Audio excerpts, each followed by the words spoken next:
habang nag-aaway lahat ito, and these are the implications are very serious, no?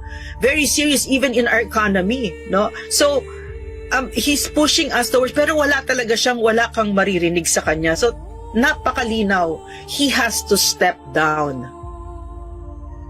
But the most shining, the one that's most glaring here is a president who's not doing anything. Humihit-hit lang yata si Marcos sa tabi-tabi, wala siyang pakialam. Snort lang ng snort, no? Itong addict na ito. Habang nag-aaway ng ganyan, he's so quiet, and he is the architect of foreign policy in our country.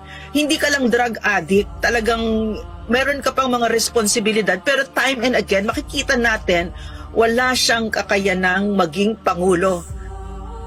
It's exceedingly embarrassing, no, to have officials like this, to have senators like this, no, talagang who are so ignorant about the most basic things about diplomacy.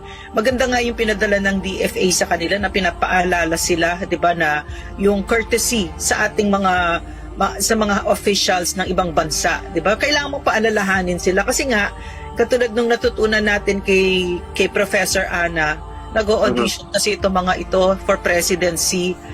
Kanino hindi tayo ang audience niyan, alam nila kinamumuhian natin sila.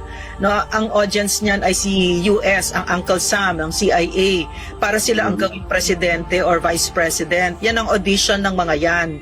No, so nakakahiya kasi it's so cringy talaga. The most basic of things about diplomacy, 'di ba?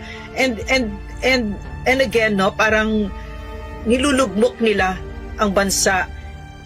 But the most shining, the one that's most glaring here is a president who's not doing anything. Humihit-hit lang yata si Marcos sa tabi-tabi, wala siyang pakialam. Snort lang ng snort, no, itong addict na ito. Habang nag-aaway ng ganyan, he's so quiet, and he is the architect of foreign policy in our country. Hindi ka lang drug addict, talagang meron ka pang mga responsibilidad, pero time and again makikita natin wala siyang kakayanang maging pangulo.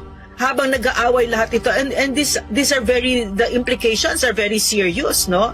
Very serious even in our economy, no? So he's pushing us towards, pero wala kang maririnig sa kanya. So napakalinaw, he has to step down.